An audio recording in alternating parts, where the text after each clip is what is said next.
Oke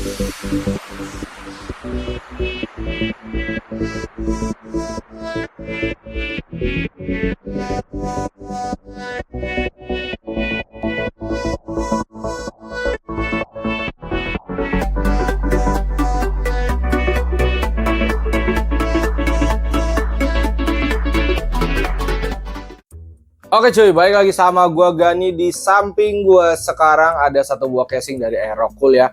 Ini adalah Aerocool Turn Mini teman-teman ya, sebuah casing micro ATX warna hitam, sudah include 4 fan ARGB, 3 di depan dan 1 di belakang.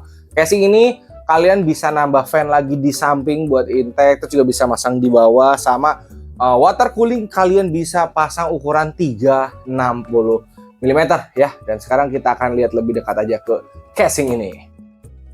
Ini dia casingnya teman-teman ya. Di depannya mesh, atasnya ada dust filter buat sirkulasi, sama ini tempered glass ya. Ini casing memang keluaran setahun lalu kalau nggak salah ya.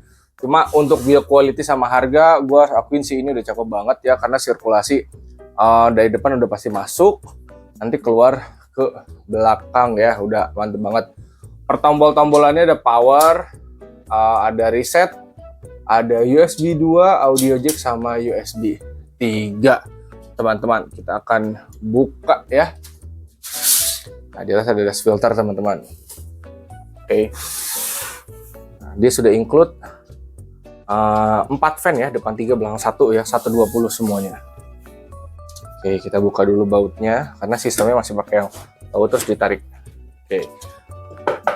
Untuk tempered glassnya beneran tebel parah guys ya, gue nggak bohong ya, beneran setebel itu. Oke, selanjutnya di sini ada user manual, cara bukanya, gimana informasinya semua ada di sini ya. Oke, tuh water cooling 360 tuh nanti kalian bisa pasang di atas ataupun di depan ya.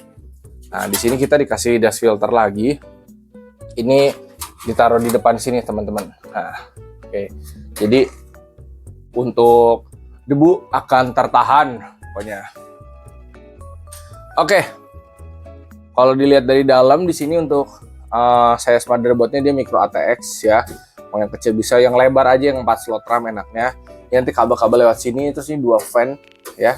Kalian bisa pasang water cooling 240 juga di sini kalau misalnya kalian mau. Cuman gue pribadi lebih menyarankan kalian pakai water cooling 360 aja di atas ya. Kalaupun kalian pakai tower, berarti ada 3 fan di atas sama 3 fan di samping ya. Yang di atas ini bisa 2 kali 140 harusnya, cuman enakan 120 aja ya kalau udah begini mah. Bagian bawah ini bisa kali 2 biji ya, 2 kali 120 120 di sini. Oke, ada filter ini juga opsional sih, mau dipasang boleh, enggak juga boleh. Cuman karena kita udah dikasih ya enakan dipasang guys. Pasang di sini. Ini juga sih bisa nggak sih di atas? Cuman kan di atas udah ada, udah dapat guys. Yang bagian atas tuh udah dapat dari yang casing nih. Ini nih. Jadi kita dapat 2, yang buat di luar sama yang di dalam. Terus di sini kebuka ya bagian PSU covernya, jadi kalian bisa flexing power supply yang kalian punya nih bagian sini nih. Oke, kita balikin ya. Bagian side panel juga ngebukanya sama teman-teman ya.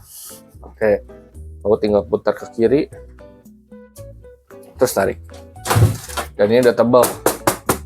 Oke, kita dikasih dust filter lagi juga di sini, jadi untuk sirkulasi teman-teman nggak perlu pusing sama debu dan kawan-kawan ya, karena sudah diperhatikan. Oke, kita sebelum ke kabel-kabel ke bawah dulu sebentar teman-teman ya. Bagian bawah ini power supply ATX udah pasti lega banget ya. Kalian mau nambah storage di sini, harddisk 3,5 bisa 2 ya, bisa di bawah 1 di atas 1, atau 3,5 sama 2,5 di atas ya. Kalau mau nambah 2,5 lagi bisa 2 biji di sini nih, tuh 2 ya, bisa di sini. Oke, bagian bawah ini ada dust filter lagi ya, yang di bawah power supply. Nah, untuk perkabelan dan baut-baut kurang lebih seperti ini teman-teman. Ini udah include RGB controller, ini akan memudahkan ya untuk ngerakit. Oke, pertama ini perbaut-bautan ya, sampai kabel tis ini udah dapat. Terus udah dapat controller juga, cuman memang controllernya di sini belum ditempel. Gue pribadi mungkin akan lebih enak untuk ngerapihin kabel-kabelnya dulu sesuai jalur-jalurnya. Oke, baru nanti Kita rapihin ininya guys. Oke. Oh iya, tombol reset yang di casing itu dipakai buat kontrol. Jadi yang tombol kecil yang reset yang di casing ini dipakai buat ganti lampu-lampuan dari si kipas-kipas yang udah dapat bawaannya ya. Untuk perkabelan sih ada USB 3, USB 2 sama audio. Sama front panel ya HDD LED sama power gitu ada di sini. Semua guys ya. Oke. Ini gua rapiin kecil-kecilan dulu guys. Habis itu kita akan nyalain fan-nya ya. Oh iya, untuk ngerapiin di sini udah gampang banget teman-teman karena semua jalurnya udah ada ya di sini, di sini.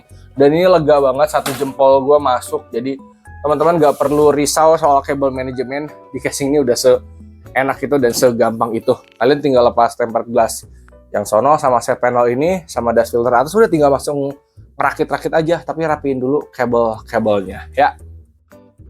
Nah teman-teman, untuk kabel manajemen awal gue lebih sarankan seperti ini ya. Ini sebenarnya nggak ada aturan baku teman-teman, fleksibel aja ya. Kalau dari gue nih, untuk yang colokan casing semua turun ke bawah ya. Terus untuk 3 fan yang depan semua masuk ke sini teman-teman. Oke, baru masuk controller. Buat fan yang belakang ini ke atas sini baru masuk ke controller ya. Di sini memang kan tempat untuk 2 slot SSD SATA teman-teman ya. Kalaupun nanti teman-teman mau masang 2 SSD, ini bisa dilepas aja taruh di kolong ya, karena ini kan memang pada saat datang itu belum ditempel, teman-teman bisa lepas atau kayak gue nih, gue baut dulu. Nah, jadi kalau mau lepas-lepas itu fleksibel ya. Oke, sekarang kita coba nyalain lampunya ya. Udah gue colokin, sekarang kita akan nyalain ya. Nah ini jadi lampu di dalam PC-nya tampilannya kurang lebih seperti ini ya. Dan karena tadi kita colokin ke controller dan di controllernya kita nyolokin tombol reset, jadi ganti warnanya via tombol reset di atas ya. Oke. Ini bisa disinkronin ke motherboard dengan catatan ARGB 3 pinnya colokin ke motherboard ya. Terus kalau misalnya udah dicolokin ternyata belum sinkron, kalian tekan aja beberapa detik di tombol resetnya guys ya. Sampai lampunya mati begini. Kalau udah gini biasanya nanti dia udah langsung sinkron. Oke. Oke teman-teman, paling segitu aja ya untuk video kali ini. Overall buat gue sih ini casing emang udah cakep banget ya. Apalagi buat teman-teman yang ngincar micro ATX, sirkulasinya aman ya. Bahannya juga bukan kaleng teman-teman. Ini emang build quality-nya secakep itu ya, baik tempered glass ataupun side panel ataupun casingnya teman-teman ya. Oke, semoga bermanfaat.